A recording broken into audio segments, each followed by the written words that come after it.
I want to give an example of the absolutely sinister nature of Google and the horrific harm it's causing our society. And got a little clue from reading a book called Slow Death by Rubber Duck, which, by the way, is out in a new edition this year. I strongly recommend it. A fantastic book on toxins in everyday products and how to identify them easily and how to just get them out of your life and improve your health and the health of your family and friends. And there's a chapter on BPA, which is one of the many, many, many chemicals used in the manufacture of plastic, and the fact that it is a hormone mimicker and wreaks havoc on the human body. It's a contributor to prostate cancer, contributor to breast cancer, it's a contributor to obesity, contributor to children, especially girls, developing far too early, losing their physical childhoods, basically. And the danger of this product is well known. It's not even debatable anymore. It's been removed by most sane, responsible companies and most sane and responsible countries. How did that happen? I want to read the positive here, and here's from the author. The answer, I think, lies in the blogosphere, the vast collection of interlinked personal websites that feature regular entries and commentary, and in the rapid growth of Facebook and other social networking sites. Unlike any other issue I've worked on before, if you Google bisphenol A, that's BPA, the vast majority of the bazillion hits you get are messages exchanged between individuals, people talking to one another online, from comments aimed at companies urging them to stop using BPA, to messages to governments urging them to ban BPA, to questions about the specific ingredients in everyday items. The blogosphere is a buzz about BPA. That was written in 2009. And now in 2019, thanks to Google and the way they've changed their business practices and their algorithm, instead of getting the facts about BPA, if you search it now, you're going to get the Mayo Clinic and Wikipedia. By the way, if anybody doesn't understand this, Wikipedia on its own site has told everybody that they are not a responsible source of information. I've done a video on that. You'll have to search it and find it.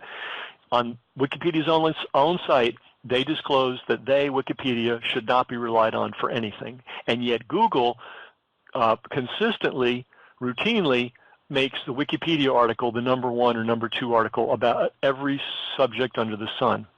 And then we have the some government agency, that's the next listing, and then Healthline, and then something from WebMD, and it all is backpedaling. So the Mayo Clinic headline is, and by the way, for every person that reads the article, 1,000 people read the headline, or another way to look at it is 1,000 people read the headline, one person will read the article. So the Mayo Clinic, that great paragon of health research, and I am being sarcastic, their headline is, what is BPA? Should I be worried about it? And then Medline, or excuse me, Healthline. What is BPA and why is it bad for you?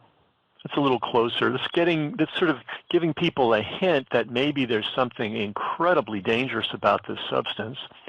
And then we have WebMD. What is the facts about bisphenol A, BPA? And the subhead is, how careful does a parent need to be when it comes to plastics and BPA? And then we've got another WebMD article. What is BPA and is it safe? And then we've got Medical News Today.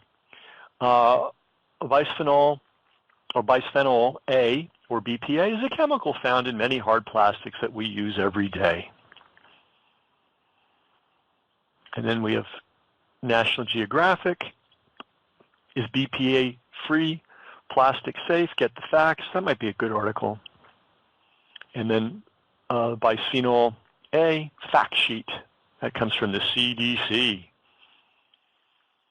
And in no place in any of these listings would somebody doing a casual search discover that bisphenol has been absolutely proven beyond any scientific shadow of a doubt to be a very dangerous hormone mimicker, that it contributes to breast cancer, it contributes to prostate cancer, contributes to obesity in children, and it contributes to really much too early physical adolescence, and especially in girls. This is not even debatable anymore. Even companies like Walmart, do not accept products that have BPA in them, or at least they say they don't. And many countries have just outright banned it. It's illegal to have it. Now, let's go back to where I started here. In 2009, in the book Slow Death by Rubber Duck, where they talked about BPA and how it was identified as a toxin and how it was removed by ethical companies and ethical governments, they point out that if you search BPA on the internet, man, you're going to get a flood of information about how dangerous it is. Well, here we are, 2000. I'm recording this 2019, might come out 2020, but basically this time zone, and Google has scrubbed it clean.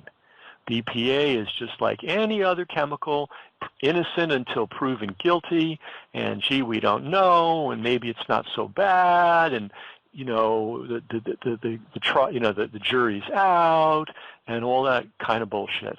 And this is what Google is doing to you. They are scrubbing and preventing you from getting basic, common health information. If it's against a pharmaceutical, if it's against the pharmaceutical industry or the chemical industry, or I'm sure the petroleum industry, Google is going to scrub it before you see the results. Doesn't matter what people know. Doesn't matter what the science says. Doesn't matter that thousands and thousands of people are discussing it on their blogs.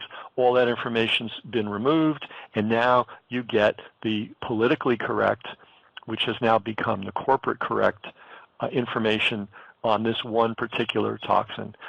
Google, you are a disgrace to humanity. As far as I'm concerned, I can't even believe what's going on at that company. Horrific, absolutely horrific. Anyway, on a positive note, there are some decent human beings out there. They're sure not running Google. And this book, Slow Death by Rubber Duck, by Rick Smith and Bruce Lowry, I totally recommend. They get to the facts about common everyday toxins in all kinds of everyday products, and they explain why they're dangerous. And most importantly, they show you how to get those products out of your life. You will never be deprived by losing any of them. They're all junk. They're all garbage. Unfortunately, they're everywhere. And your government, which apparently now includes Google, does not want you to be too well informed about these issues anymore. So, hey, you know what? We all survived before Google. We can survive without Google. Books are the answer. And I recommend that you support good books like Slow Death by Rubber Duck. And that's the news.